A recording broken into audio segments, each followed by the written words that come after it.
What's up guys, it's your boy Deceptive here, back at it again with another video.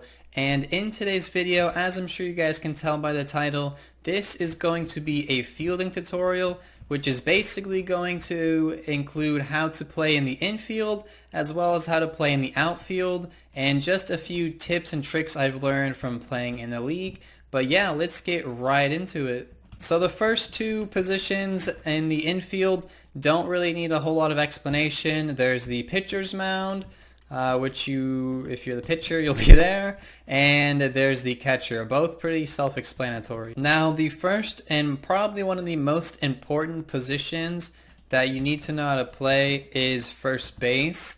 There's a couple different ways to play it, but basically, if there's no one on base, so there's no runners on, and there's just a batter, I like to play about right here. Don't play too far into the grass, because if the batter hits a grounder towards first, it's going to take you some time to grab it and then run over there. You want to play a good middle ground area. If there's a runner on first and nobody on second, and you guys are trying to go for a double play, then instead of playing kind of far back for first, you want to scoot up. It's about right here, because maybe you can also pick him off. But you just want to be closer if there's a runner on first. That way you can get a double play if possible. The next position is going to be second base. And where I like to play this, if there's no runners on, is in between the dirt and the grass, right about here.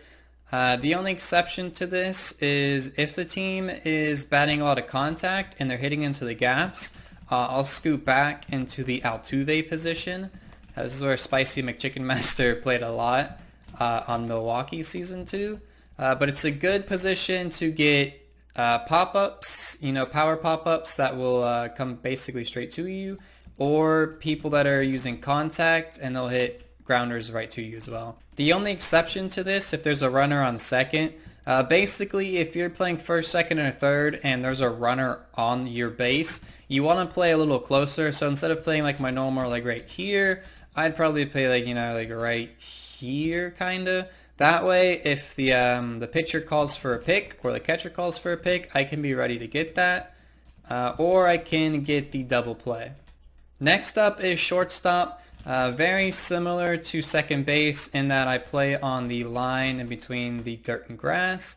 The only exception to this one is if you see a batter is going for bunt, or you suspect bunt because they're trying to do a squeeze bunt, I'll play like right here, play up on it, basically get more infield. Last but certainly not least for the infield is going to be third base.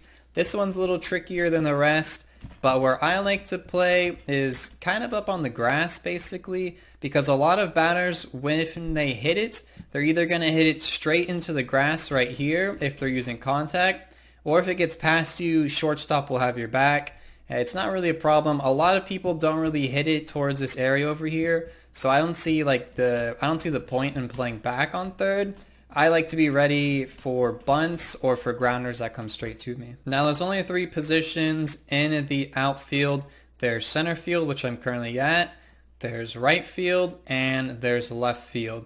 And basically you can play kind of all of these the same.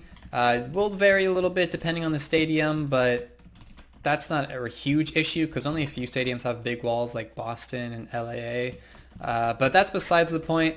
Basically, if the team you're playing against bats a lot of power, you want to play further back in center field.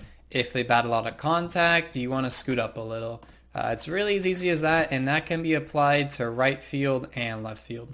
Another thing I want to go over in this tutorial is the use of hotkeys. I see a lot of people in Publix who use their mouse to throw the ball, but you can just use hotkeys instead. So let me go get the ball from off the pitcher's mound real quick. I see a lot of people use their mouse to try and throw to first, when in actuality you have hotkeys. So if you press 1, that corresponds to first base, 2 is for second, 3 is for third, and 4 is for home.